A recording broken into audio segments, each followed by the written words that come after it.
ఇటీవల ఎన్నికల్లో రికార్డు స్థాయి మెజారిటీతో ఘన విజయం సాధించిన మంత్రి నారా లోకేష్ సరికొత్త ఒరవడికి శ్రీకారం చుట్టారు. ఎన్నికల ప్రచారంలో మంగళగిరి ప్రజల కోసం తమ ఇంటి ద్వారాలు తెరిచే ఉంటాయని చెప్పిన లోకేష్ నియోజకవర్గ ప్రజలు ఎదుర్కొంటున్న సమస్యలను నేరుగా తెలుసుకునేందుకు ప్రజా దర్బార్ను నిర్వహించారు. ఉండవల్లిలోని తన నివాసంలో యువనేత లోకేష్ స్థానిక ప్రజలను కలుసుకొని వారి సమస్యలను తెలుసుకున్నారు. నియోజకవర్గ ప్రజలు తమ దృష్టికి తెచ్చే సమస్యలను ఎప్పటికప్పుడు పరిష్కరించడానికి వీలుగా ప్రత్యేక యంత్రాంగాన్ని సైతం ఏర్పాటు చేశారు. వీలైనంత త్వరగా సమస్యల పరిష్కారం కోసం కృషి చేస్తానని లోకేష్ వారికి హామీ ఇచ్చారు. తక్షణమే సమస్యల పరిష్కారానికి యాక్షన్ ప్లాన్ సిద్ధం చేయాలని అధికారులకు జారీ చేశారు.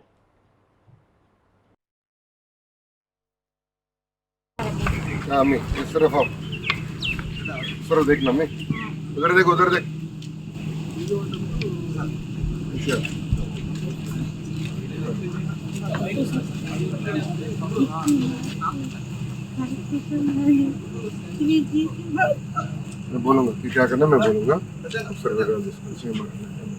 आओ एक बार आपका पूरी डिटेल इस तरफ आइए इसका तो जा दाना मैं इस तरफ आओ सर देखना मैं उधर देख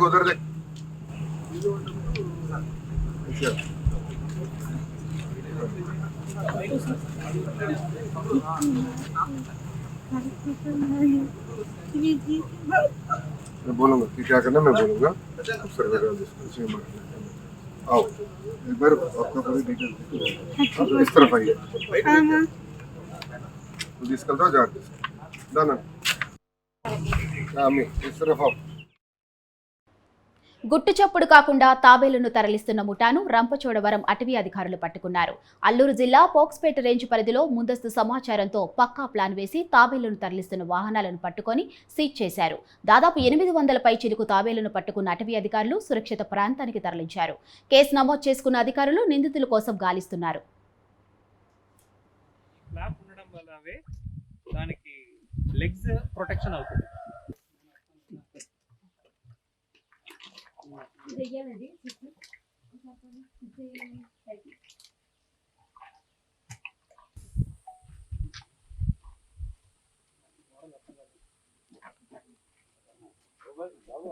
దీని గాని పౌడర్ చేస్తారు, లేవంటే వంట చేసి తింటారు.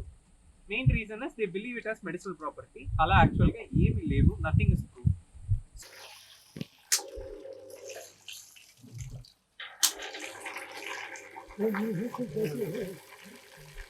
నిన్న 14th June 2024 ఈవినింగ్ ఒక 7 o'clock టైంలో పోక్స్పేట చెక్ పోస్ట్ దగ్గర బండిలో వైల్డ్ లైఫ్ స్మగ్లింగ్ ఉందన్నది ఇన్ఫర్మేషన్ వచ్చింది. So sub DFO Addateegala and FRO పోక్స్పేట లీడర్షిప్లో ఒక స్పెషల్ టీమ్ ఫామ్ చేశాము. ప్రతి చెక్ పోస్ట్ని అలర్ట్ చేశాము. అక్కడ ఉన్న టీమ్స్ని చూసుకొని వస్తున్న ఒక హుండాయ్ క్రెటా బండి నంబర్ TS07JA9834 బండి చెక్ పోస్ట్ ని ఇమీడియట్ గా స్టాప్ చేయకుండా దాటి అక్కడ ఇమీడియట్ గా బండి ఆపేసి బండి నుంచి ఇద్దరు పారిపోయారండి. ఇమీడియట్ గా వెళ్ళి బండిని చెక్ చేస్తే బండిలో 13 గన్నీ బ్యాగ్స్ దొరికింది. ఆ గన్నీ బ్యాగ్స్ లో we have caught total of 397 Indian flap shell turtles తాబేలు పట్టుకున్నారు. దాంట్లో 30 తాబేలు చనిపోయింది. మిగతా 367 తాబేలు ఇంకా బతుకుతుంది. దాన్ని ఇమీడియట్ గా ఇప్పుడు పాపికొండ నేషనల్ పార్క్ ప్రాంతం లోపల దాని సూటబుల్ హ్యాబిటాట్ లో రిలీజ్ చేస్తాము. ఇంకా ఫర్దర్ ఇన్వెస్టిగేషన్ ఇప్పుడు ఆన్ గోయింగ్ ఉన్నాయండి. టీంలో మెయిన్ గా రైడ్ లో పార్టిసిపేట్ చేసిన టీంలో ఎఫ్ఆర్ఓ పోక్స్పేట కరుణాకర్ గారు ఉన్నారు, తర్వాత డిఆర్ఓ సుజాత గారు ఉన్నారు. వీళ్ళందరినీ coordination completely done by ACF Addateegala Sriramarao గారు చేశారు. ముఖ్యమంత్రి చంద్రబాబు నాయుడిని కాకినాడకు చెందిన ఆరుద్ర అనే మహిళ కలిశారు. వెలగపూడి సచివాలయంలో సీఎం చంద్రబాబును తన కుమార్తెతో వచ్చి కలిశారు. కాకినాడకు చెందిన ఆరుద్ర గత ప్రభుత్వ హయాంలో తాను ఎదుర్కొన్న సమస్యలు, వేధింపులను ముఖ్యమంత్రికి వివరించారు. తన కుమార్తె సాయిలక్ష్మి చంద్రకు వెన్నులో కణితి ఏర్పడటంతో తీవ్ర అనారోగ్యం పాలైందని సీఎం దృష్టికి తీసుకువచ్చారు. గతంలో బిడ్డ వైద్యుల ఖర్చుల కోసం తన ఆస్తులు అమ్ముకునే ప్రయత్నంలో తనకు ఎదురైన కష్టాలను ఆమె వివరించారు. అమలాపురంలో తన స్థలం విక్రయంలో ఇప్పటికీ ఇబ్బందులకు గురిచేసి కోర్టుల చుట్టూ తిప్పుతున్నారని సీఎం ఎదుట ఆవేదన వ్యక్తం చేశారు. ఆరుద్ర సమస్యలపై స్పందించిన సీఎం కుమార్తె సాయిలక్ష్మి చంద్రకు 5 లక్షల ఆర్థిక సాయం ప్రకటించారు. ప్రతి నెల 10,000 పెన్షన్ అందించుతున్నట్లు తెలిపారు. ఆంధ్రాలో కూడా మనల్ని గుర్తించి ఇవ్వడానికి బతకడానికి ఒక అవకాశం ఇచ్చారు చంద్రబాబు గారు అయితే. అది నాకు చాలా సంతోషంగా ఉంది. మొత్తానికి అసలు కలుస్తారో లేదో అని టెన్షన్తో ఉన్నాను. ఎందుకంటే సీఎం గారిని కలవడానికి ఒక ఆర్డినరీ అమ్మాయికి సాధ్యం కాదు.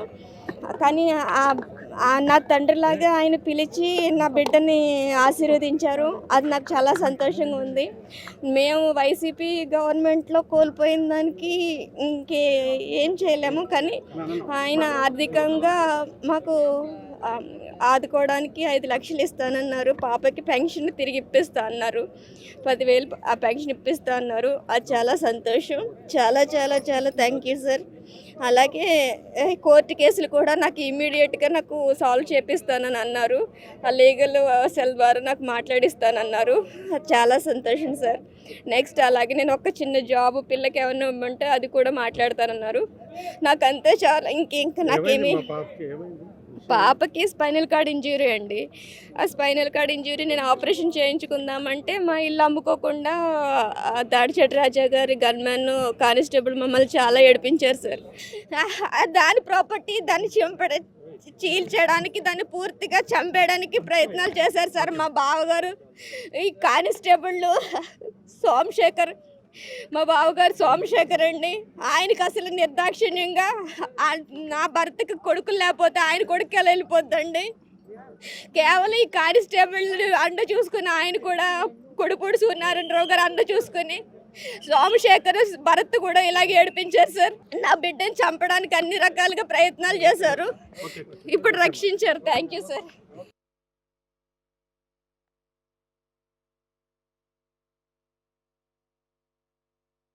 ఆంధ్రాలో కూడా ప్రమాణ స్వీకారం రోజు వేదిక పైన టీజీ వెంకటేష్ కుమారుడు మొదటిసారి ఎమ్మెల్యే అయ్యారు. మంత్రి పదవి ఇచ్చానని ముఖ్యమంత్రి చంద్రబాబు ప్రధాని మోడీకి చెప్పడంతో చాలా సంతోషించానన్నారు పరిశ్రమల శాఖ మంత్రి టీజీ భరత్. గుజరాత్లో లాగా ఏపీకి పరిశ్రమలు తీసుకొస్తానని, దశల వారీగా పరిశ్రమలు, ఫుడ్ ప్రాసెసింగ్ యూనిట్లు స్థాపించి ఉపాధి అవకాశాలు కల్పిస్తామని మంత్రి తెలిపారు. జగన్ ప్రభుత్వంలో కంటే 100 రెట్లు ఏపీకి పరిశ్రమలు వస్తాయని ఆయన భరోసా కల్పించారు.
ఏదైతే పోర్ట్ఫోలియో ఇచ్చారో నాకు ఎప్పుడు చెప్పేవాను నా బలం. ఎందుకంటే నేను ఒక ఇండస్ట్రియలిస్ట్, నాకు ఒక అవగాహన ఉంది ఏం చెయ్యాలా, ఎట్లా చెయ్యాలనేది. సారు గుర్తించి ఆ పదవి ఇవ్వడము, ఆ పోర్ట్ఫోలియో ఇవ్వడం అనేది నిజంగా ఐఎమ్ సో హ్యాపీ. ఎందుకంటే మంత్రి కావడం అనేదే కాదండి, దాంట్లో కూడా పోర్ట్ఫోలియోస్ కరెక్ట్ వాళ్ళకి ఇవ్వడము, ఎన్నుకొని అంటే థింక్ చేసి, అందుకనే 2 రోజులు టైం తీసుకున్నారు. దాదాపు మొన్న చేసాం, దాదాపు నిన్న ఈరోజు హాఫ్ డే 2.5 days ఆలోచించి నిర్ణయం తీసుకున్నారు లోకేష్ గారు, చంద్రబాబు గారు. ఇప్పుడు వస్తే ఇంక ఇండస్ట్రీస్, నేను ఆల్రెడీ చెప్పా, మనకి ఇండియాలో ఎవరైనా పెద్ద ఇండస్ట్రీ పెట్టాలా, ఏమైనా చెయ్యాలా అంటే ఫస్ట్ ఎక్కడికి వెళ్తారు తెలుసా? గుజరాత్కి. అక్కడ ఒక నమ్మకం, అదొక సేఫ్ ఎన్విరాన్మెంట్ అని క్రియేట్ చేయగలిగినారు గుజరాత్ వాళ్ళు, అక్కడ ఉండే నాయకులు కానీ చీఫ్ మినిస్టర్స్ కానీ. ఆ రకంగా ఈ ఆంధ్రప్రదేశ్ని సేమ్ ఈక్వల్ టు గుజరాత్ లెక్క వితిన్ 5 yearsలో మనమంటూ ఒక మార్క్ క్రియేట్ చేయగలుగుతాం. ఫస్ట్ ఫ్రెండ్లీ అట్మాస్ఫియర్ ఉంది, రాయితీలు. ఇప్పుడు చాలా గవర్నమెంట్స్ మీరు చూస్తే రాయితీలు ఇస్తారు, రాయితీలని చూసి ఇండస్ట్రీస్ వస్తాయి. బట్ అది ఏమవుతుందంటే రాయితీలు రావు.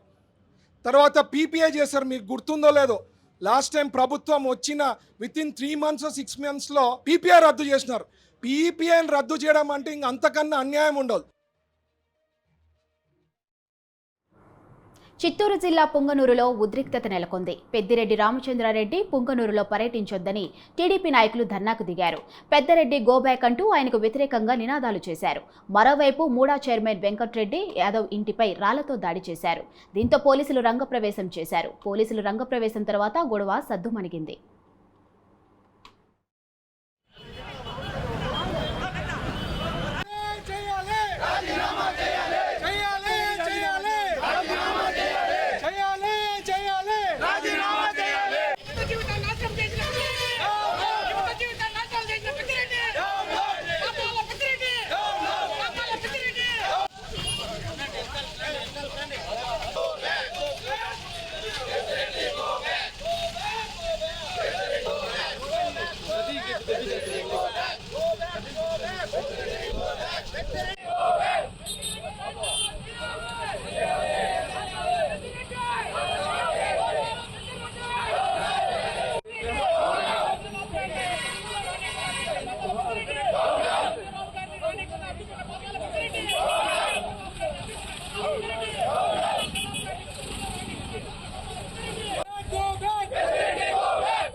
అలాగే పూనూరు పట్టణ రూరల్ ప్రజలకు ఈరోజు శుభాభి వందనాలు. ఎందుకనగా ఈరోజు తొలి రోజే వాళ్ళ ప్రోగ్రామ్ సక్సెస్ లేకుండా చేసినందుకు ప్రతి ఒక్కరికి పేరు పేరున ధన్యవాదాలు. ఎందుకంటే గత సంవత్సరంలో చూశారు గౌరవనీయమైనటువంటి ముఖ్యమంత్రి అయినటువంటి చంద్రబాబు నాయుడు గారిని, ఇక్కడున్న కార్యకర్తలైతేమి, ఎమ్మెల్యే గారు అయితేనేమి, వాళ్ళ అనుచరులు అయితేమి ప్రతి ఒక్కరూ ఆయనని పూనూరుకు వస్తుండగా అడ్డుకొని ఆయన మీద కేసులు పెట్టి, అలాగే తెలుగుదేశం పార్టీ కుటుంబ సభ్యుల మీద కేసులు పెట్టి చాలా బాధ పెట్టడం జరిగింది. కావున కనీసం ఇంచుమించు 75 రోజుల నుండి 100 రోజులు కూడా ఇక్కడ ఉండే కార్యకర్తలు చాలా మానసిక క్షోభకి గురైనారు. కావున ఈ రోజు ఆ మానసిక క్షోభ ఏమంటే మీరు తెలుసుకునేదానికి మేము ఈరోజు పుంగనూరు పట్టణంలో మేము ఈ గోబ్యాక్ నినాదాలు చేస్తూ పెద్దటిని రాకుండా అడ్డుకోవడానికి మా కార్యకర్తల తరఫున ఇక్కడ కార్యక్రమం జరపడం జరిగింది. అలాగే మీరు రావడానికి కారణం ఏమి సాధించారని పుంగనూరుకు వస్తున్నారని మేము సమాధానంగా చెప్తున్నాము. నిన్నలా మొన్న అడగండి మీ కార్యకర్తల్ని. పుంగనూరు పట్టణంలో నడిబొడ్డులో తాటమాకులపాలెంలో మాజీ కౌన్సిలర్ ఏమన్నాడు? ఆడవాళ్ళకి విలువ లేదా? పెన్నాలు తిరుగుతున్నాడు, అమ్మగారులు తిరుగుతున్నాడు, అక్కగారులు తిరుగుతున్నాడు, మా అన్నని తిట్టారు, మా నాయన్ని తిట్టారు. మీకు ఇదేనా మీరు నేర్పిస్తారని మీ కల్చర్ ఇదేనా మీ పుంగనూరు పట్టణంలో? ఎమ్మెల్యే గారు పుంగనూరు రావాలని మాకు ఇంటిమేషన్ వచ్చింది, వస్తారంటే మాకు ఆయన మీద ఎటువంటి కసి లేదు. కాకపోతే చంద్రబాబు నాయుడు గారు 14 ఏళ్ళు సీఎం చేసి కుప్పానికి వెళ్తుంటే చంద్రబాబు నాయుడు గారిని అడ్డుకున్నారు. కుప్పంలోకి రానియకుండా అడ్డుకున్నారు. పుంగనూరులో రూట్ మ్యాప్ లేదని చెప్పి బైపాసింగ్ కి చంద్రబాబు నాయుడు గారు పోతా ఉంటే పుంగనూరులోకి వస్తారని చెప్పి వాళ్ళ కార్యకర్తలు రెచ్చగొట్టి పుంగనూరులోకి రానియకుండా అక్రమంగా అనవసరంగా తెలుగుదేశం కార్యకర్తల పైన దాదాపు 500 మంది పైన కేసులు పెట్టించి దాదాపు 10,000 మంది పరారైపోయినారు పాపం భయపడి, ఈ పోలీసులు టార్చర్ తట్టుకోలేక. దానికోసమని ఈ రోజు నువ్వు ఏం అర్హత పెట్టుకొని పుంగనూరులోకి వస్తావు అని చెప్పి ప్రశ్నించడానికే మేము ఇక్కడ ఉన్నాం. ఆయన వస్తే ఖచ్చితంగా అడ్డుకుంటాం, అడ్డుకోకుండా సమస్య లేదు. చంద్రబాబు నాయుడు గారిని ఎన్నిసార్లు కుప్పంలో అడ్డుకున్నారు. మీ కుప్పానికి అయితే టూర్ పోయినట్టు 3 రోజులకు ఒకసారి 4 రోజులకు ఒకసారి కుప్పానికి పోవచ్చు. చంద్రబాబు నాయుడు గారు సొంత నియోజకవర్గం కుప్పానికి పోకూడదా? ఆ రోజు ఆయన ఎమ్మెల్యే కాదా? ఎందుకు ఆయన కుప్పంలో అడ్డుకున్నారు? ఈ రోజు పుంగనూరులో ఈయన ఎమ్మెల్యేనే కదా, ఇక్కడికి రాకూడదు. ఈ 5 సంవత్సరంలో రావద్దు. రేపు సారి ఎలక్షన్ లో మీరు గెలిస్తే మీరు రండి. ఈ రోజు బాబుని ఓడిపోయేదానికి 2 కారణాలు. సీసీ కెమెరాలు పెట్టినారంట అని చెప్పి ఈ సంఘమిత్రంలో ఎవరు అమాయకంగా ఉంటే వాళ్ళ దగ్గరికి పోయేసి పెద్ద ఆయన చూస్తా ఉన్నారంట.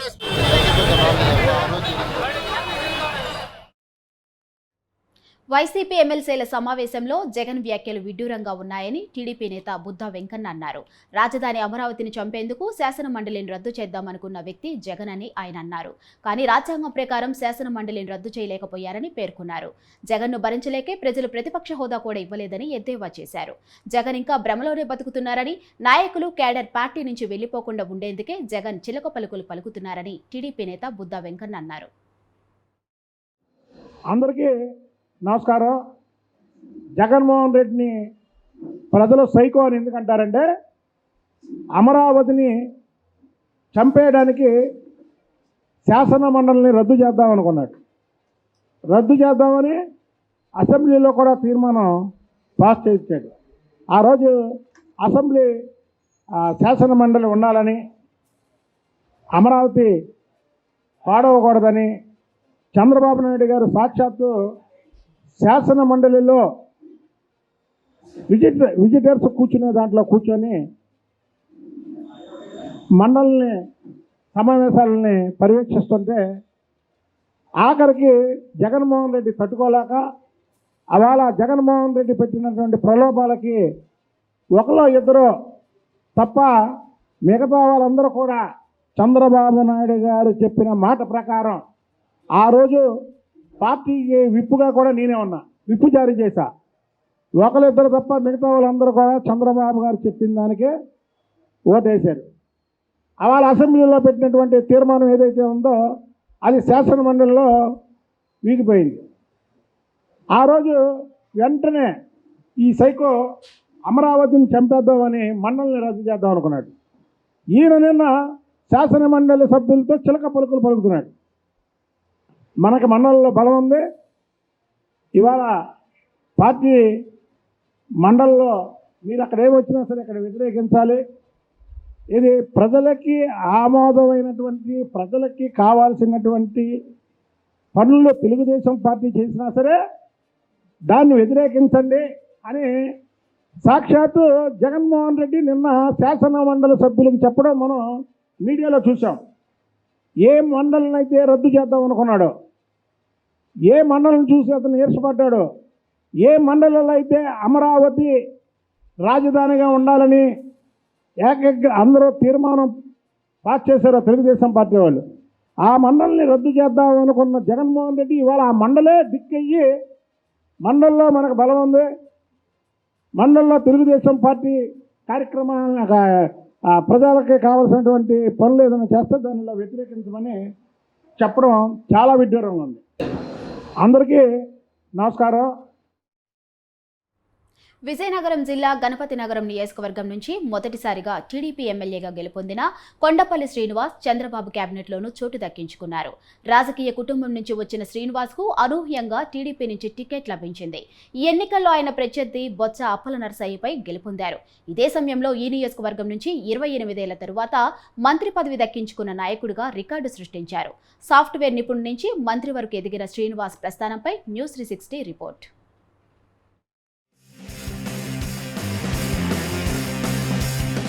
కొండపల్లి శ్రీనివాస్ స్వగ్రామం గంట్యాడ.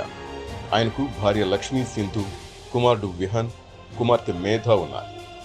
గ్రామీణ నేపథ్యం నుంచి వచ్చి ఉన్నత చదువులు చదివి విదేశాల్లో సాఫ్ట్వేర్ నిపుణులుగా పనిచేశారు. తన వృత్తిలో భాగంగా అనేక దేశాలు తిరిగి జన్మభూమికి సేవ చేయాలన్న ఆలోచనతో సొంత ప్రాంతానికి వచ్చేశారు. జిల్లాలో రోటరీ క్లబ్ కార్యదర్శిగా బాధ్యతలు నిర్వహించిన ఆయన అనేక రక్తదాన శిబిరాలు ఏర్పాటు చేశారు. గజపతి నగర్ నియోజకవర్గంలో ఆర్ఓ ప్లాంట్ కు నిధులు సమకూర్చడంతో పాటు జిల్లాలోని గ్రామీణ ప్రాంతాల్లో ఆధ్యాత్మిక, క్రీడా, సాంస్కృతిక, సేవా కార్యక్రమాలకు ఆర్థిక సహాయం అందజేస్తూ గ్రామాల వికాసానికి కృషి చేస్తూ వచ్చారు. శ్రీనివాస్ ప్రాథమిక విద్యాభ్యాసం విజయనగరం, అరకు ప్రాంతాల్లోని సెయింట్ జోసెఫ్ స్కూల్లో సాగింది. ఇంటర్ విశాఖలోని విజ్ఞానంలో చదివారు. జిఎంఆర్ ఇంజనీరింగ్ కళాశాల బీటెక్ కంప్యూటర్ పూర్తి చేశారు.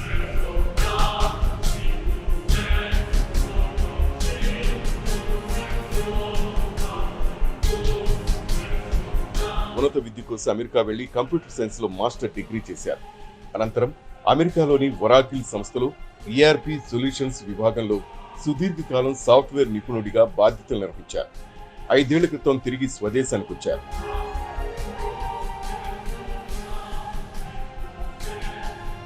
తెలుగుదేశం పార్టీ ఆవిర్భావం నుంచి కొండపల్లి కుటుంబం పార్టీలోనే ఉంది.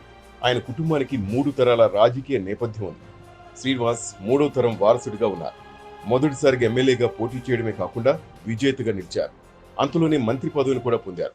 కొండపల్లి శ్రీనివాస్ అనే నేను శాసనం ద్వారా నిర్మితమైన భారత రాజ్యాంగం పట్ల నిజమైన విశ్వాసం విధేయత చూపుతానని, భారతదేశ సార్వభౌమాధికారాన్ని సమగ్రతను కాపాడుతానని, ఆంధ్రప్రదేశ్ రాష్ట్ర మంత్రిగా నా కర్తవ్యాలను శ్రద్ధతో అంతఃకరణ సిద్ధతో నిర్వహిస్తానని, భయం కానీ పక్షపాతం కానీ రాగద్వేషాలు కానీ లేకుండా రాజ్యాంగాన్ని శాసనాలను అనుసరించి ప్రజలందరికీ న్యాయం చేకూరుస్తానని దైవ సాక్షిగా ప్రమాణం చేస్తున్నాను. శ్రీనివాస్ తాతయ్య కొండపల్లి పైడితల్లి నాయుడు ఉమ్మడి జిల్లాలో బొబ్బిలి పార్లమెంటు సభ్యుడిగా 11, 12, 14వ లోక్సభకు ప్రాతినిధ్యం వహించారు. అలాగే జిల్లా పరిషత్ చైర్మన్ గా, తెలుగుదేశం పార్టీ జిల్లా అధ్యక్షుడిగా సేవలందించారు. శ్రీనివాస్ తండ్రి కొండలరావు గంట్యాడ మండల ఎంపీపీగా పనిచేశారు.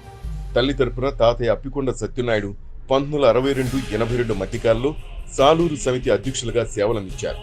బాబాయ్ కొండపల్లి అప్పలనాయుడు గజపతి నగరం నియోజకవర్గ ఎమ్మెల్యేగా 2014 నుంచి 19 వరకు పనిచేశారు.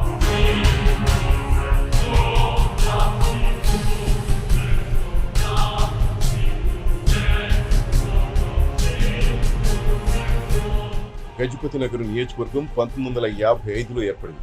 తెలుగుదేశం పార్టీ ఆవిర్భావం తర్వాత 1983లో జరిగిన ఎన్నికల్లో జంపన సత్యనారాయణరాజు ఎమ్మెల్యే అయ్యారు. ఆయన మరణానంతరం కొండపల్లి ఎంపీపీగా ఉన్న పడాల అరుణకు అవకాశం రావడంతో 1989, 94, 2004లో ఎమ్మెల్యేగా గెలుపొందిన ఆమెకు 1996లో రాష్ట్ర శిశు సంక్షేమ సాంస్కృతిక వ్యవహారాల శాఖ మంత్రి పదవి వరించింది. 2009, 2019లో 2 పర్యాయాలు బొత్స అప్పల నర్సయ్య, 2014లో కొండపల్లి అప్పలనాయుడు ఎమ్మెల్యే అయ్యారు. వీరిలో ఏ ఒక్కరికి మంత్రి పదవి రాలేదు. ఈ ఎన్నికల్లో గెలిచిన కొండపల్లి శ్రీనివాస్ మంత్రి అయ్యారు. అంటే నియోజకవర్గంలో 28 ఏళ్ల తర్వాత ఎమ్మెల్యేకు మంత్రి పదవి దక్కినట్లయింది.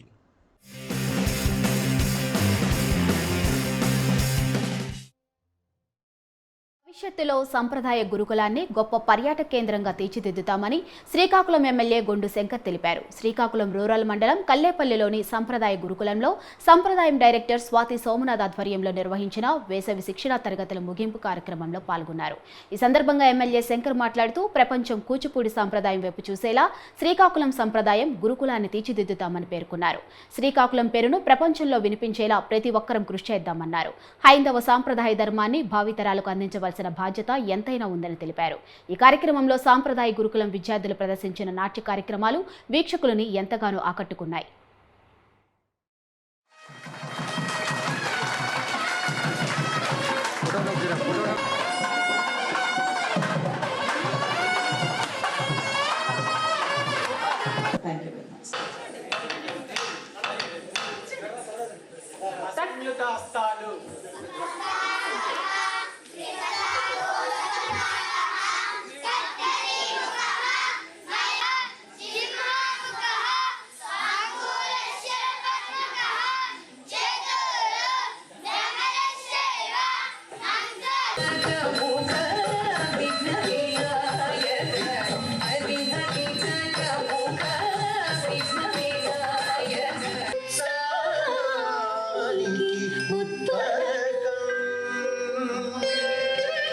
ఇది మీకు క్లోజింగ్ సెరమనీ, నాకు ఇది స్టార్టింగ్ సెరమనీ.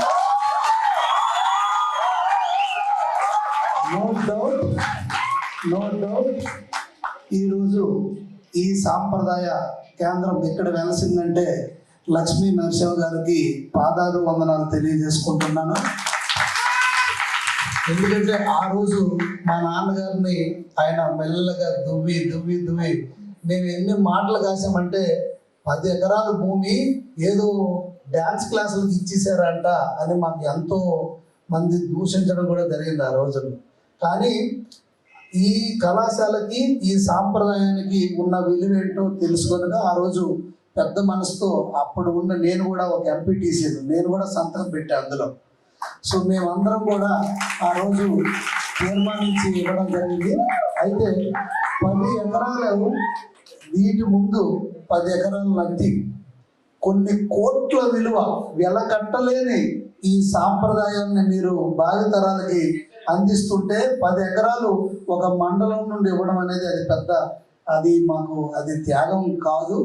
అయితే ఈ సాంప్రదాయాన్ని కొనసాగించడం, స్కూల్ కట్టడం, ల్యాండ్ ఇవ్వడం, ఏదో ఫండ్స్తో బిల్డింగ్లు లేపేయడం ఒక ఎత్తు అయితే, ఆ దేవుడు ఇచ్చిన సీఎం అవును ఆ టైంలోనే తెలుసు సీఎం గారే ఫండ్ ఇవ్వడం, ల్యాండ్ ఇవ్వడం ఇదొక ఎత్తు అయితే, మాకు ఒక పెద్ద గాడ్ గిఫ్ట్ మేడం ఎవరైతే ఇప్పుడు నిజంగా ఆ రోజు లక్ష్మీ నరసింహ గారు మేడం గారిని పిలిపించి ఇవ్వడం అవన్నీ నాకు తెలుస్తుండేవి.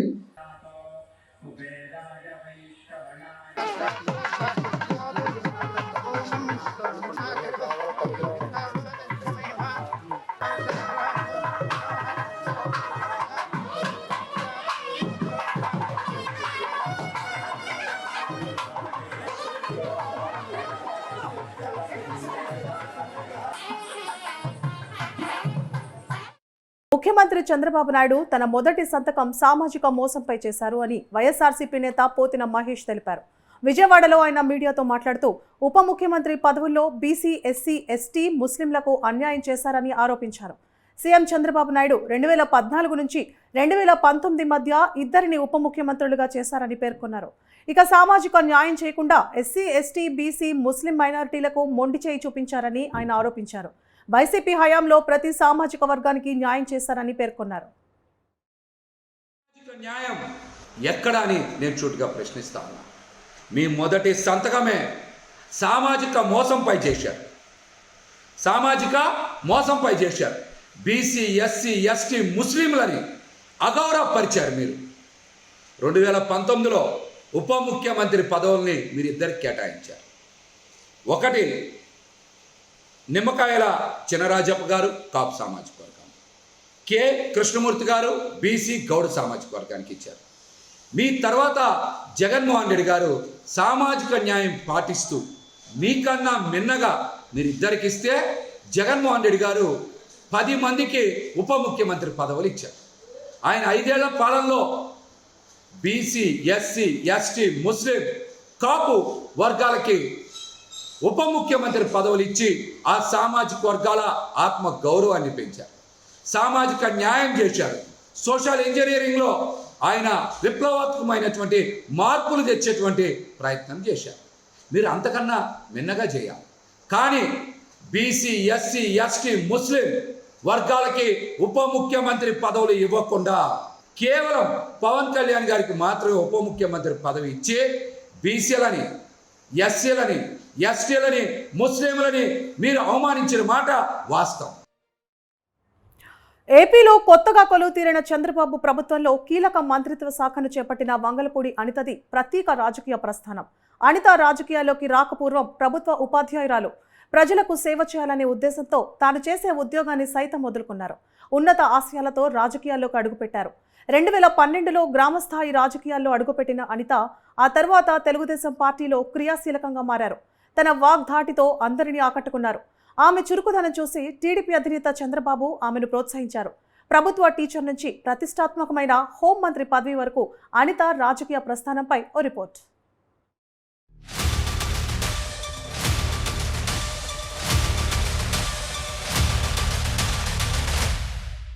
1979 జనవరి 1న విశాఖపట్నం జిల్లా ఎస్ రాయవరం మండలంలోని లింగరాజుపాలెం గ్రామంలో జన్మించారు. తండ్రి అప్పారావు గవర్నమెంట్ స్కూల్ ప్రిన్సిపాల్. అనితకు చిన్న వయసులోనే ప్రభుత్వం టీచర్గా ఉద్యోగం రావడంతో ఉద్యోగం చేస్తూనే 2009లో ఆంధ్ర యూనివర్సిటీ కరెస్పాండెంట్ కోర్సులో ఎంఎస్సీ పూర్తి చేశారు. అలాగే అంబేద్కర్ ఓపెన్ యూనివర్సిటీ నుంచి ఎంఈడి పూర్తి చేశారు. ఆమె దాదాపు 12 సంవత్సరాల పాటు ఉపాధ్యాయురాలుగా పనిచేశారు. ప్రభుత్వ పాఠశాలలో పరిస్థితులపై స్థానిక నేతలను ప్రశ్నించారు. రాజకీయాలపై ఆసక్తితో 34 సంవత్సరాల వయసులో ప్రభుత్వ ఉపాధ్యాయురాలుగా రాజీనామా చేసి రాజకీయాల్లో అడుగుపెట్టారు. అనిత చురుకుదనం చూసి టీడీపీ అధినేత ఆమెను ప్రోత్సహించి 2014 ఎన్నికల్లో విశాఖ జిల్లా పాయకరావుపేట నుంచి ఎమ్మెల్యేగా పోటీ చేయడానికి అవకాశం కల్పించారు.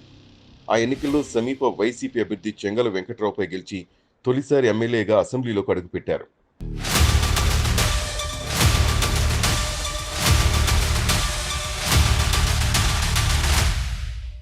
అనిత 2018లో తిరుమల తిరుపతి దేవస్థానం బోర్డు సభ్యురాలుగా నియమితురాలైంది. అయితే తన మతం గురించి ప్రతిపక్షాలు ఆరోపణలు చేయడంతో అనవసర వివాదాలకు ఆస్కారం ఇవ్వకుండా చంద్రబాబుకు ధన్యవాదాలు తెలియజేస్తూ ఆ పదవి తనకు వద్దని సున్నితంగా సమస్యను పరిష్కరించారు. ఆ తర్వాత 2019 ఎన్నికల్లో అప్పటి రాజకీయ పరిస్థితుల కారణంగా చంద్రబాబు కొవ్వూరు నియోజకవర్గం నుంచి పోటీ చేయాలని అనితను ఆదేశించారు. అధినేత ఆదేశాన్ని పాటించిన ఆమె కొవ్వూరు నుంచి పోటీ చేసి పరాజయం పాలయ్యారు.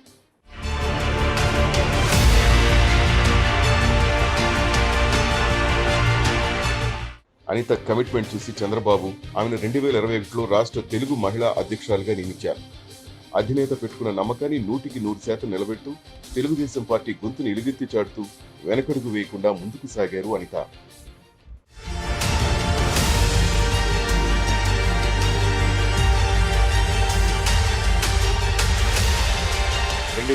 ఎన్నికల్లో పాయకరావుపేట నుంచి మరోసారి అనితకు అవకాశం ఇచ్చింది టీడీపీ అధిష్టానం. అధినేత నమ్మకాన్ని నిలబెడుతూ రికార్డు విక్టరీ కొట్టారు అనిత. స్థానిక టీడీపీ, బీజేపీ, జనసేన శ్రేణులను కలుపుకుని పాయకరావుపేట అసెంబ్లీ స్థానం నుంచి 43,727 ఓట్ల తేడాతో జయకేతను ఎగరవేశారు. అనిత వంగలపూడి అనే నేను శాసనం ద్వారా నిర్మితమైన భారత రాజ్యాంగం పట్ల నిజమైన విశ్వాసం, విధేయత చూపుతానని, భారతదేశ సార్వభౌమాధికారాన్ని, సమగ్రతను కాపాడుతానని, ఆంధ్రప్రదేశ్ రాష్ట్ర మంత్రిగా నా కర్తవ్యాలను శ్రద్ధతో, అంతఃకరణ శుద్ధితో నిర్వహిస్తానని, భయం కానీ, పక్షపాతం కానీ, రాగద్వేషాలు కానీ లేకుండా రాజ్యాంగాన్ని, శాసనాలను అనుసరించి ప్రజలందరికీ న్యాయం చేకూరుస్తానని దైవ సాక్షిగా ప్రమాణం చేస్తున్నాను. దీంతో అనితకు చంద్రబాబు తన కేబినెట్లో చోటు కల్పించడమే కాకుండా ఏకంగా హోంమంత్రిగా నియమించారు. వైసీపీ ప్రభుత్వ హయాంలోనూ మహిళలకే హోంమంత్రి పదవి దక్కగా చంద్రబాబు కూడా హోంమంత్రిగా మహిళనే నియమించారు. ఉమ్మడి విశాఖ జిల్లాలో ఎంతో మంది సీనియర్ నేతలు ఉన్నప్పటికీ పార్టీ పట్ల అనిత చూపిన విధేయతకు మంత్రి పదవిని కేటాయించిన చంద్రబాబు ఏకంగా హోంమంత్రినే చేశారు. చాలా గురుతర బాధ్యత నా మీద పెట్టారు చంద్రబాబు నాయుడు గారు. నా మీద ఉన్న అభిమానంతో కంపల్సరీగా మేము అందరం కూడా ఎక్కడ కూడా మచ్చ రాకుండా చేస్తాం. ఒక్కరందరూ కూడా ప్రశాంతంగా బతికే వాతావరణం క్రియేట్ చేస్తామని మాత్రం తెలియజేసుకుంటాం. Thank you so much.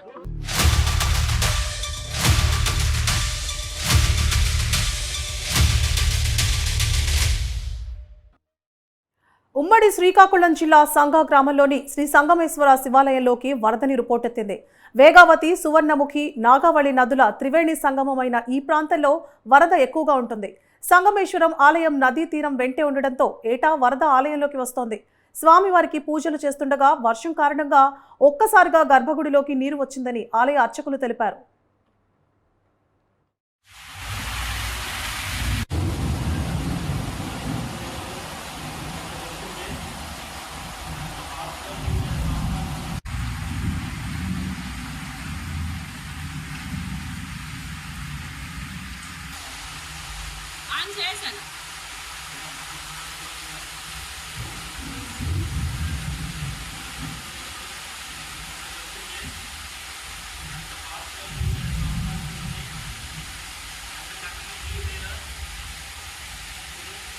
అది ఎలాగ లింగం టైలెస్ తిగిలేవు, ఇప్పుడు తిగిలేవు.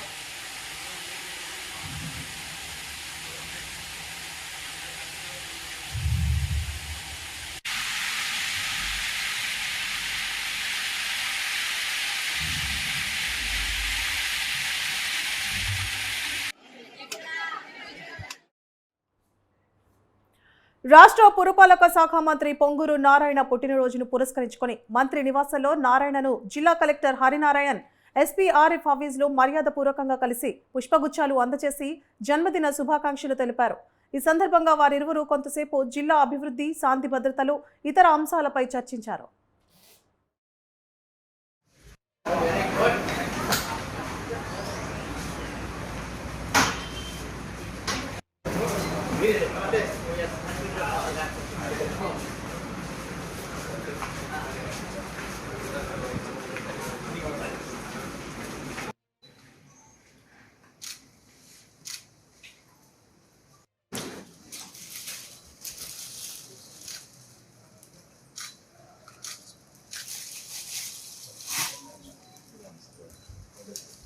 సార్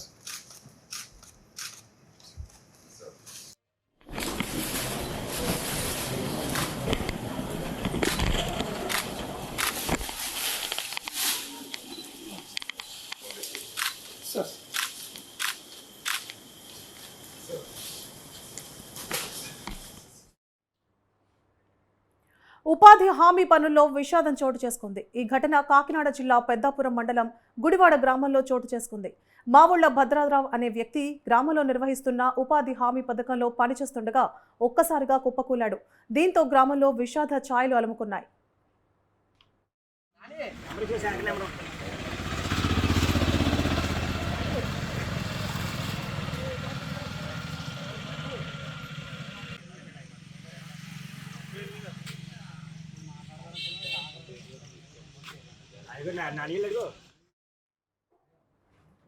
వివాదాస్పద అధికారి టీటీడీఓ ఏవి ధర్మారెడ్డిపై తొలి వేటు పడింది. సీఎంగా ప్రమాణ స్వీకారం చేసిన వెంటనే తిరుమలకు వచ్చిన చంద్రబాబు ఇక్కడి నుంచే ప్రక్షాళన మొదలు పెడతానని చెప్పారు. మాజీ సీఎం జగన్ కు అత్యంత సన్నిహితుడు, నమ్మిన బంటుగా ఉన్న ధర్మారెడ్డి నుంచే యాక్షన్ మొదలైంది. టీటీడీఓ బాధ్యతల నుంచి ధర్మారెడ్డిని తప్పించి కేవలం అడిషనల్ ఈవో స్థాయికి పరిమితం చేశారు. ఆయనను సెలవు పెట్టి రాష్ట్రం దాటి వెళ్లొద్దని ప్రభుత్వం ఆదేశించింది.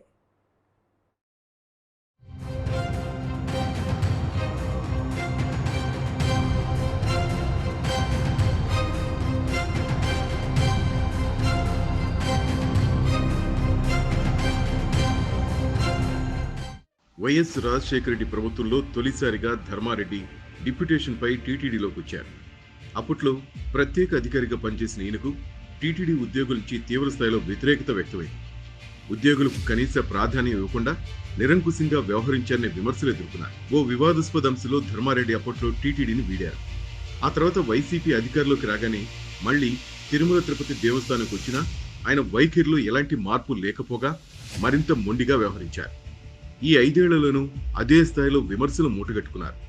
వైసీపీ అధికారంలోకి రాగానే కేంద్ర సర్వీసులో ఉన్న ధర్మారెడ్డిని డిప్యుటేషన్పై టీటీడీకి తీసుకొచ్చారు. తమ కుటుంబానికి అత్యంత సన్నిహితుడైన ఈయన్ని స్పెషల్ ఆఫీసర్గా నియమిస్తూ అప్పట్లో సీఎం జగన్ నిర్ణయం తీసుకున్నారు. ఇతడి కోసం అదనపు ఈవో అనే పోస్టు సృష్టించి మరీ నియమించారు. టీటీడీ ఈవోగా జవహర్ రెడ్డి సీఎస్గా వెళ్లడంతో ధర్మారెడ్డి ఈవో పోస్టులోకి వచ్చారు. ఆ తర్వాత రెగ్యులర్ ఈవోను ప్రభుత్వం నియమించకుండా ఈయన్నే కొనసాగించింది. కనీసం తిరుమలకు జేఈఓను కూడా నియమించలేదు. ఇలా జగన్ ప్రభుత్వం వెన్నుదనతో టీటీడీలోకి వచ్చిన ధర్మారెడ్డి వివాదాస్పద నిర్ణయాలకు కేంద్ర బిందువుగా మారారు. సీఎం జగన్ కు దగ్గర వ్యక్తి కావడంతో గత టీటీడీ చైర్మన్ వైవి సుబ్బారెడ్డిని కూడా లెక్క చేయకుండా నియంతృత్వ పోకడలతో వ్యవహరించారనే విమర్శలు ఎదుర్కొన్నారు. సర్వదర్శనాలతో ఆదాయం పెద్దగా రాలేదని వీఐపీ బ్రేక్ దర్శనాల టికెట్ల సంఖ్యను భారీగా పెంచేశారు. ఉదయం 8 నుంచి మధ్యాహ్నం 12 గంటల వరకు బ్రేక్ దర్శనాల సమయాన్ని సైతం పెంచారు. దీనివల్ల సామాన్య భక్తుల క్యూ లైన్లు 2 నుంచి 3 కిలోమీటర్ల మేరకు వ్యాపించేలా చేశారని విమర్శల పాలయ్యారు.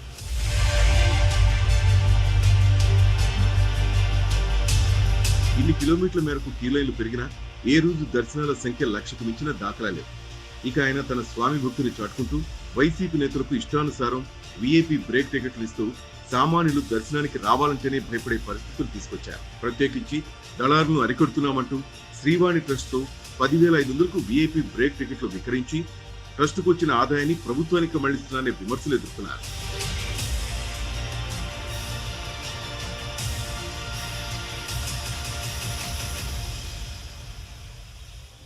గతంలో సర్వదర్శన భక్తులకు కంపార్ట్మెంట్లో కడుపు నిండా అన్నప్రసాదాలు అందించేవారు. ప్రసాదాల పంపిణీ వల్ల అదనపు భారం పడుతోందని వీటిని కూడా తగ్గించారు.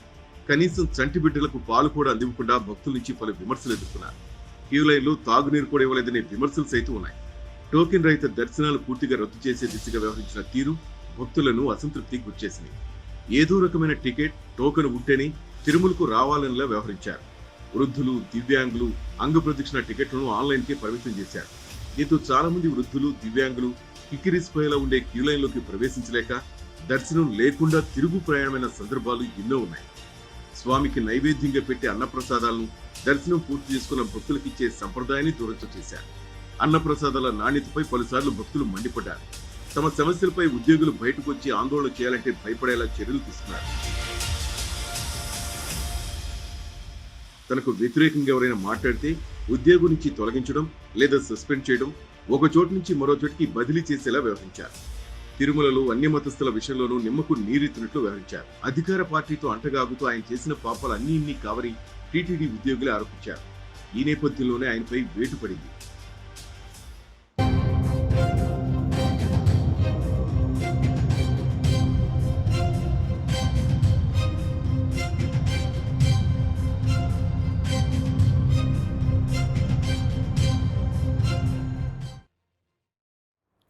కమిషనర్ సంతకాన్ని ఫోర్జరీ చేసిన వారిపై చర్యలు తీసుకోవాలని సిపిఐ నేతలు డిమాండ్ చేశారు. నెల్లూరు నగర మేయర్ పొట్లూరి స్రవంతి భర్త జయవర్ధన్ అధికారాన్ని అడ్డం పెట్టుకుని కమిషనర్ సంతకాన్ని ఫోర్జరీ చేశారని తెలిపారు. పోలీసులకు ఫిర్యాదు చేయకపోవడంపై పలు అనుమానాలు వ్యక్తం చేస్తున్నారు. నిర్మాణాలు పూర్తి కాకముందే నిబంధనలకు విరుద్ధంగా మార్ట్గేజ్ విడుదలపై అక్రమాలకు పాల్పడినట్టు ఆరోపించారు. వీటిపై నిష్పక్షపాతంగా విచారణ చేపట్టడంతో పాటు కమిషనర్ సంతకాన్ని ఫోర్జరీ చేసిన వ్యక్తిపై క్రిమినల్ కేసు నమోదు చేయాలని డిమాండ్ చేశారు. ప్రజాస్వామ్యయుతంగా ప్రభుత్వాన్ని ప్రజల యొక్క సంక్షేమం ప్రజలకు అందుబాటులో ఉండేటువంటి పద్ధతుల్లో పరిపాలన సాగించాలని ఆశిస్తున్నాం. ఏది ఏమైనా 1 నెల 2 నెలలు వాళ్ళకి రాష్ట్ర ప్రభుత్వానికి వాళ్ళు వెంటనే ఏమీ మెకానిజం కాదు కదా, అందువల్ల దాన్ని చూడాల్సిందే. ఆచరణలో ఏం చేస్తారు అనేటువంటిది అయితే ఇప్పుడు డిఎస్సి మంచిది, ల్యాండ్ సీలింగ్ యాక్టు అది ఏంది కాదు, అది సెంట్రల్ గవర్నమెంట్ది. Central government land ceiling act, ఆ ల్యాండ్ సీలింగ్ టైటిల్ యాక్ట్ అది చాలా రాష్ట్రాల్లో బీజేపీ ఉన్న రాష్ట్రాల్లో కూడా తిరస్కరించారు. మరి మీరు కూడా తిరస్కరించడం సంతోషించదగినటువంటి విషయం. ఇంకా 2-3 విషయాలు ఏదో కర్మ క్యాంటీన్ అయినా కూడా చెప్పారు. మరి ఇది ఆహ్వానించదగినటువంటి విషయం. ఏది ఏమైనా ఐఏఎస్ అధికారి సంతకాన్ని ఫోర్జరీ చేసి మరి అంత ముఖ్యమైనటువంటి ఏరియాల్లోనే ఇటువంటి పద్ధతుల్లో బిల్డింగు వాటి కట్టేయడం, మరి ట్రాఫిక్ జాము విపరీతమైనటువంటి పరిస్థితి ఉన్నది. దాని మీద ఖచ్చితంగా దానికి సంబంధించిన అధికారుల మీద, దాని వెనకాల ఉండేటువంటి రాజకీయ నాయకుల మీద ఖచ్చితమైనటువంటి చర్యలు తీసుకోవాలని చెప్పేసి సిపిఐ డిమాండ్ చేస్తూ ఉంది. ఈ నెల ఎన్నికలైన తర్వాత 10వ తారీఖు మీరంతా చూసుకుంటారు, మీడియా మిత్రులందరూ కూడా. నెల్లూరు మున్సిపల్ కమిషనర్ గారి ఫోర్జరీ సంతకాలతో దాదాపు 70 పైన ఆ బిల్డింగ్కి అప్రూవల్. అంటే మీకంతా తెలుసు, ఒక బిల్డింగ్ అప్రూవల్ కావాలంటే 10% దాంట్లో మున్సిపాలిటీకి మార్టిగేజ్ చేయాలి. ఒక 10 ఫ్లోర్లు కట్టారు అనుకోండి, దాంట్లో ఏదో ఒక ఫ్లోర్లో ఇక్కడ నుంచి ఇక్కడ దాకా మెజర్మెంట్స్ ఆ యొక్క విస్తీర్ణాన్ని బట్టి ఇంత 10% మార్టిగేజ్ మున్సిపాలిటీకి చేయాలి. చేసిన తర్వాత కన్స్ట్రక్షన్ అయిన తర్వాత అన్నీ కూడా డీవియేషన్స్ లాగా కట్టారని చెప్పి అన్నీ చూసి సర్టిఫై చేసిన తర్వాతనే అది మళ్ళా సంబంధిత అధికారులు ఇన్స్పెక్షన్ చేసి దాని ప్రకారం కట్టారని చెప్పి సర్టిఫై చేసిన తర్వాత ఇదంతా కూడా ఆన్లైన్లో జరగదు. ఒక్కటి ఇన్స్పెక్షన్ చేసేది మాత్రం ఆఫ్లైన్. ఆ సంబంధిత ఇంజనీర్లు వచ్చి ఆ ఆన్లైన్లో వాళ్ళు ప్రజెంట్ చేసిన ప్లాన్ ప్రకారం, ఆన్లైన్లో వాళ్ళు ఇచ్చిన 10% మార్టిగేజ్ సైటు అన్నీ కూడా కరెక్ట్గా ఉన్నాయి అని చెప్పి, బిల్డింగ్ కూడా ప్లాన్ ప్రకారం అప్రూవ్డ్ ప్లాన్ ప్రకారమే కట్టారు అని చెప్పిన తర్వాతనే అది ఆ మార్టిగేజ్ మళ్ళీ రిడీమ్ చేయాలి. దాన్ని డిసైడ్. కృష్ణా జిల్లా కృత్తివెన్నులో జరిగిన ఘోర రోడ్డు ప్రమాదంలో కోనసీమ జిల్లా కాట్రేనికోన మండలం గద్దెనపల్లి గ్రామానికి చెందిన 2 వ్యక్తులు మృతి చెందారు. మృతులు చింతా లోవరాజు, చింతా దుర్గాప్రసాద్. మాగాపు నాగరాజులు చేపలను ప్యాకింగ్ చేసేందుకు బొలెరో వ్యాన్లో వెళ్తుండగా ఈ ఘటన జరిగింది. ఈ ఘటనతో కాట్రేనికోన మండలం గద్దెనపల్లి గ్రామంలో తీవ్ర విషాదం నెలకొంది.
ఎగువ రాష్ట్రాలలో కురిసిన వర్షాలతో పంట దిగుబడి తగ్గుముఖం పట్టడంతో కూరగాయల ధరలు మరోసారి ఆకాశాన్ని అంటుతున్నాయి. ఏ కూరగాయ ధర అయినా కిలో 100 రూపాయలకు చేరువ కావడంతో పేద మధ్యతరగతి ప్రజలు కూరగాయలు కొనాలంటేనే బెంబేలెత్తుతున్నారు. హోల్సేల్ ధరలకే రిటైల్ అమ్మకాలను నిర్వహించే నెల్లూరు ఏసీ సుబ్బారెడ్డి కూరగాయల మార్కెట్లో ధరలు ఎక్కువగా ఉండడంతో కొనుగోలుదారులు ఆవేదన వ్యక్తం చేస్తున్నారు. రాష్ట్ర ప్రభుత్వం ధరల స్థిరీకరణకు ప్రత్యేక చర్యలు చేపట్టాలని కోరుతున్నారు. ఇదే అంశంపై మరింత సమాచారాన్ని మా నెల్లూరు జిల్లా కరెస్పాండెంట్ బాలరాజు అందిస్తారు. నిత్యావసర సరుకులలో ప్రధానమైనటువంటి కూరగాయల ధరలు మరోసారి ఆకాశాన్ని అంటుతున్నాయి. ఎగువను కురిసినటువంటి వర్షాల కారణంగా ఇక్కడ ఉన్నటువంటి కూరగాయల ధరలన్నీ కూడా బగ్గుమంటూ పేదవారికి కొనే స్థితికి కూడా దగ్గరలో లేని పరిస్థితుల్లో నెలకొని ఉన్నాయి. ఏ కూరగాయలను చూస్తున్నట్లా కానీ కిలో 100 రూపాయలు దాటుతున్న పరిస్థితుల్లో నెలకొని ఉన్నాయి. అయితే దీనిపై పేదవారంతా కూడా తీవ్ర స్థాయిలో ఆవేదన వ్యక్తం చేస్తున్న పరిస్థితి నెలకొంది. ప్రస్తుతం మనం నెల్లూరు నగరంలో ఉన్నటువంటి ఏసీ సుబ్బారెడ్డి కూరగాయల మార్కెట్ అంతా ఉన్నాం. ఇక్కడ చూసినట్లయితే ప్రతి కూరగాయ కూడా అత్యధిక ధరలు పలుకుతూ ఇటు వంకాయలు కావచ్చు, ఇటు టమాటాలు కావచ్చు, ఏది కూడా కిలో 70 రూపాయల నుంచి 80 రూపాయలు 100 రూపాయల వరకు కూడా ధరలంటూ కూడా విపరీతమైన రేట్లన్నీ పలుకుతున్నాయి. అయితే ఈ రేట్లకు కలిగిన కారణాలు ఏంటో అనేది ఇక్కడ ఉన్నటువంటి వ్యాపారస్తులను అడిగి తెలుసుకునే ప్రయత్నం చేద్దాం. అలా చెప్పండి, ధరలన్నీ కూడా విపరీతంగా పెరిగాయి. ఈ రేట్లు పెరగడానికి కారణాలు ఏమంటారు? ఇప్పుడు ఒక సందర్భంలో రేట్లు మొన్నటి దాకా బస్తా 100 రూపాయలు 200 రూపాయలు కూడా అమ్మినాయి వంకాయలు, కిలో 10 రూపాయలు అమ్మినాయి. కొన్ని సందర్భాల్లో కుమ్మతొట్లో పోసిన సందర్భాలు కూడా ఉన్నాయి. కాకపోతే ప్రకృతితో సంబంధం అనేది ఒక కూరగాయలకు సంబంధించి ప్రకృతితో సంబంధం అనేది. ప్రకృతి అనుకూలంగా ఉంటే రేట్లు కాయలు ముమ్మరంగా కాస్తాయి. 10 బస్తాలు కాసేవాడికి 100 బస్తాలు కాస్తాయి, అప్పుడు కిలో 10 రూపాయలకే వస్తాయి. ప్రకృతి అనుకూలం లేకపోతే 10 బస్తాలు కాసేవాడికి 1 బస్తానే వస్తాయి. మార్కెట్ మొత్తం కలిసి 400 బస్తాలు వచ్చే వంకాయలు ఒక 100 బస్తాలకి 60 బస్తాలకి దిగుబడి ఉంటుంది అనమాట. అప్పుడు రేట్లు పెరిగే అవకాశాలు ఉంటాయి. అంతేగాని ఇంకో విధంగా కాదు. ఇది ప్రకృతికి సంబంధమైనది, తయారు చేసే వస్తువు ఏం కాదు. ఇది భూమిలో పండే వస్తువు. అయితే ప్రకృతి అనుకూలంగా ఉంటే రేట్లు అనుకూలంగా ఉంటాయి. ప్రకృతి వైపరీత్యాలు ఏమైనా జరిగినాయంటే ఇక్కడ రేట్లు పెరుగుదల అవకాశాలు ఉంటాయి అన్నమాట. రేట్లు ఎలా ఉన్నాయి అనుకోవచ్చు? ఈ వంకాయలు కావచ్చు, టమాటాలు కావచ్చు, ఇవన్నీ కూడా 100 రేట్లు ఉన్నాయి. ఏమన్నా రేట్లు చెప్పగలరా? ఇప్పుడు రాష్ట్రం మొత్తం మీద ఒక నెల్లూరు మార్కెట్లో ఉన్న సరుకులు, నెల్లూరు మార్కెట్లో అమ్మే రేట్లు ఏ జిల్లాలో ఎక్కడా లేవు. ఇక్కడ ఉన్న అనుకూలమైన రేట్లు ఏ జిల్లాలో ఉండదు. మీరు ఎక్కడైనా అబ్జర్వేషన్ చేసుకోండి. మన నెల్లూరులో అమ్మే రేట్లు ఎక్కడ ఉండవు. హోల్సేల్ రేట్లకే రిటైల్గా అమ్ముతారు. ఇది నెల్లూరులో ఉన్న ప్రత్యేకత.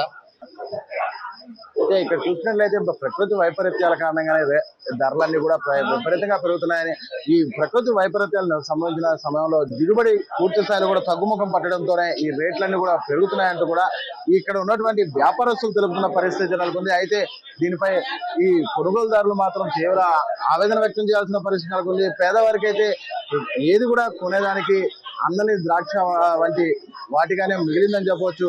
ఇటు సాధారణంగా టమాటాలు, ఎర్రగడ్డలు ఇలాంటివి కూడా 100 రేట్లు పలుకుతుండడంతో పేదవారికి అయితే కష్ట పరిస్థితులు నెలకొన్నాయి. అయితే దీనిపై పేదవారు ఏమంటారో వారి మాటల్లో అడిగి తెలుసుకునే ప్రయత్నం చేద్దాం. కూరగాయల ధరలు మండిపోతున్నాయి. సామాన్య మానవుడు కొనే స్థితిలో లేడు. అన్ని 70 రూపాయలు పలుకుతున్నాయి కిలో రేట్లు.